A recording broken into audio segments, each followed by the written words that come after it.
ایک ایسا ظالم بادشاہ جس نے ایک ہی ٹائم میں ہزاروں لوگوں کو جلایا، وہ بھی ایک بچے کی وجہ سے۔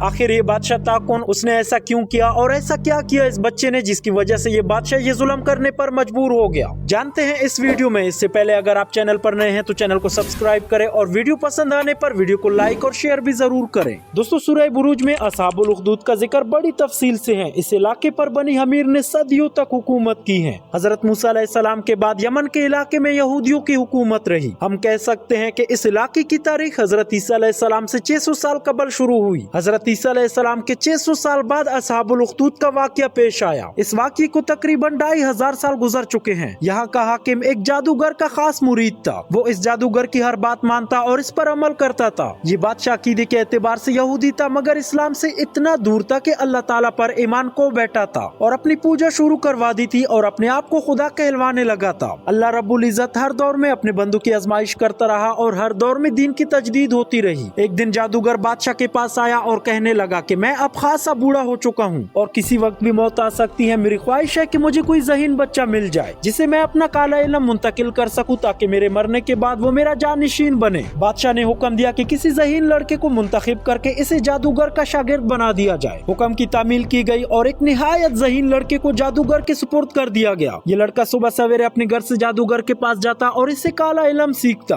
راستے میں ایک راہب کا ٹھکانہ تھا۔ ایک دن وہ راہب سے ملا تو اسے اس کی باتیں بڑی اچھی لگی۔ وہ راہب حضرت عیسیٰ علیہ السلام کا پیروکار تھا۔ اس لڑکے نے کچھ وقت اس راہب کے ساتھ گزارنا شروع کر دیا۔ وہ اس لڑکے کو عقیدہ توحید کی تعلیم دیتا۔ اس طرح وہ کالا علم بھی سیکھتا رہا اور راہب سے علم ربانی بھی حاصل کرتا رہا۔ کچھ عرصے بعد اسے یقین ہو گیا کہ جادوگر کا علم شیطان کا راستہ ہے جبکہ راہب کا راستہ رحمان کا راستہ ہے اور حقیقتاً یہی صراط مستقیم ہے۔ وہ اکیلے رب کی عبادت کرنے لگا۔ ایک دن وہی لڑکا بازار سے جا رہا تھا۔ اس نے دیکھا کہ ایک بہت بڑے اور خوفناک جانور نے لوگوں کا راستہ روک رکھا ہے اور لوگ اس کی وجہ سے راستہ عبور نہیں کر سکتے۔ لوگوں کی خاصی تعداد وہاں جمع ہے۔ لڑکے نے دل میں سوچا کہ آج وقت ہے کہ میں دیکھوں گا کہ راہب کا معاملہ جادوگر سے بہتر ہے یا نہیں۔ اس نے ایک پتھر اٹھایا اور کہنے لگا، اے اللہ، اگر راہب کا معاملہ جادوگر کی نسبت تجھے زیادہ پسندیدہ اور زیادہ راضی کرنے والا ہے تو اس جانور کو ہلاک کر دے تاکہ لوگ راستے سے گزر جائے۔ یہ دعا مانگ کر اس نے اس خوفناک جانور کو پتھر دے مارا۔ پتھر لگتی ہی جانور ہلاک ہو گیا۔ لوگوں کے لیے راستہ صاف ہو گیا اور وہ آنے جانے لگے۔ یہ لڑکا بازار سے سیدھا راہب کے پاس پہنچا اور اسے سارا واقعہ سنایا۔ راہب بہت خوش ہوا اور کہنے لگا، بیٹے، اب تم مجھ سے بھی بڑھ کر ہو مگر ان قریب اور یقیناً تم آزمائش میں ڈالے جاؤ گے۔ اگر تم آزمائش میں ڈالے جاؤ اور تمہیں حکمران پریشان کرے تو میرے بارے میں ان کو نہ بتانا۔ وقت گزرتا گیا، لڑکے کے کرامات میں اضافہ ہوتا رہا۔ اس کے پاس اندھے اور کئی بیماریوں کے مریض آتے اور ان کا علاج کرتے اور وہ اللہ کے حکم سے صحت یاب ہو جاتے۔ اس طرح اس کی شہرت بڑھتی چلی گئی۔ اس دور کے بادشاہ کا ایک خاص درباری تھا۔ وہ آنکھوں کی بیماری میں مبتلا ہو گیا اور ایک دن نابینا ہو گیا۔ بادشاہ نے اس کا کافی علاج کروایا مگر کوئی فائدہ نہ ہوا۔ کسی نے اسے اس لڑکے کے بارے میں بتایا تو وہ بہت سارے تحفے لے کر اس لڑکے کے پاس پہنچ گیا۔ اس نے لڑکے سے کہا کہ اگر تم مجھے شفا دے دو تو یہ سارے تحفے اور سامان تمہارا ہوگا۔ لڑکے نے جواب دیا، میں کسی کو شفا نہیں دے سکتا، شفا دینا صرف اللہ کا کام ہے۔ ہاں، اگر تم اللہ پر ایمان لے آؤ تو میں اس سے دعا کرتا ہوں کہ وہ تمہیں بینائی عطا کر دے۔